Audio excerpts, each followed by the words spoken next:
নমস্কার, কস্তুরীর গৃহকোণে সবাইকে warm welcome.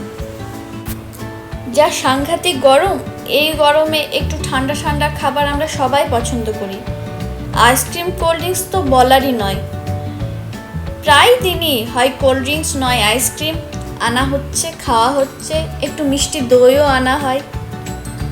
তাই আজ ঠিক করলাম বাড়িতেই একটু আইসক্রিম করব।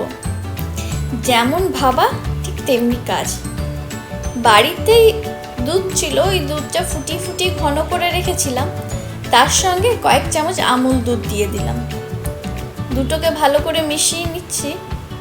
আর আগের দিন যে আমার পুচকে দেওরটার সঙ্গে আপনাদের পরিচয় হয়েছিল, সে তো আইসক্রিম খেতে খুবই পছন্দ করে। মিষ্টি আইসক্রিম এগুলোর খুব প্রিয়। তাই ওকেও বলেছিলাম, তুই আয়, এলে তোকে আইসক্রিম করে খাওয়াবো। ও সমানে বলে যাচ্ছে, তাহলে বৌদি আইসক্রিম করবে না? বিশেষ করে অঙ্কুর জন্যই বানানো। এখন মোটামুটি রাত্রি 1টা বাজে, সবাই ঘুমিয়ে পড়েছে। আমি আর সুরজিৎ জেগে আছি।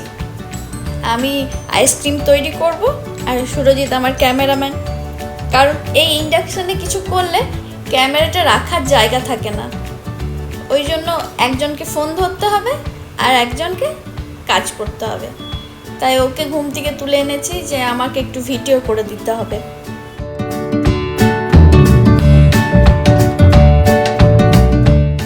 আইসক্রিম করতে গিয়ে আরেক কাণ্ড করে বসলাম। ছোট থেকেই দেখেছি মা আইসক্রিম করে এই কাস্টার্ড পাউডারটা ইউজ করে।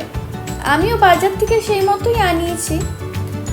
আর মাকে দেখেছি ঠান্ডা দুধ খানিকটা সরিয়ে রেখে তার মধ্যে কাস্টার্ড পাউডারটা দিয়ে ভালো করে মিশিয়ে সেটা ওই গরম দুধের মধ্যে দিতে। তো আমিও সে মতোই করব ঠিক করেছি। সুরজিৎ বলল যে না, তাও তো দেখি, একবার পড়ে দেখি। ও আরেক কাণ্ড বাঁধালো। প্রথমেরটা না পড়ে দ্বিতীয়টা পড়লো। আর দ্বিতীয়টা পড়েই বলছে, না এখানে লেখা আছে গরম দুধের মধ্যেই দিতে হবে। আমিও ভাবলাম হয়তো হতে পারে, নতুন কিছু হবে। আমিও সেই মতো দিই। ওমা দেখি পাউডার গোলাই যাচ্ছে না, খানিকটা গুলে আর গুলছে না। আমার মনটা ভীষণ খারাপ হয়ে গেল। ভাগ্যিস 1 চামচ দিয়েছিলাম। তারপরে আরেক চামচ বাটির মধ্যে নিয়ে ভালো করে গুলে দিলাম। মনটাও খারাপ হলো আর একটু চেঁচামেচিও হলো।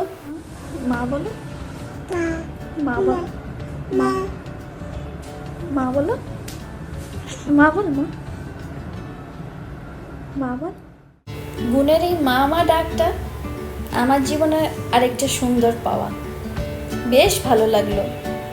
হঠাৎ করে ঘুম থেকে উঠেই এই আদো মামা বলছে, আমি তো অবাক।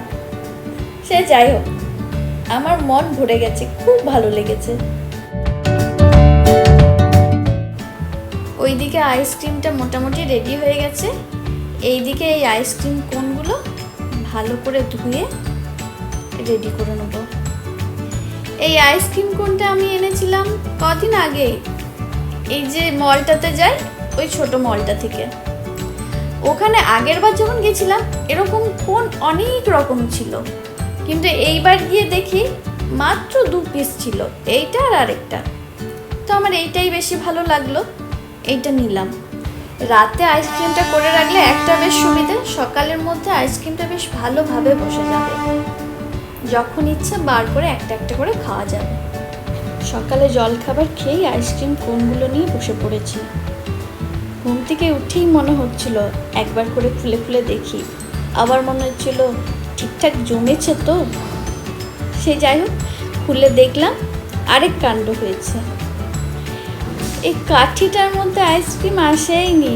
আইসক্রিমটা বসেছে ঠিকই, তবে ওই ভেতরটার মধ্যে।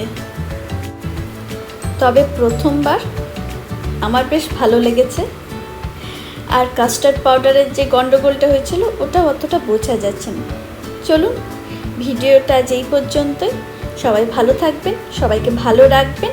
আর ভিডিওটা ভালো লাগলে একটা লাইক করে সাবস্ক্রাইব করে নেবেন। টাটা।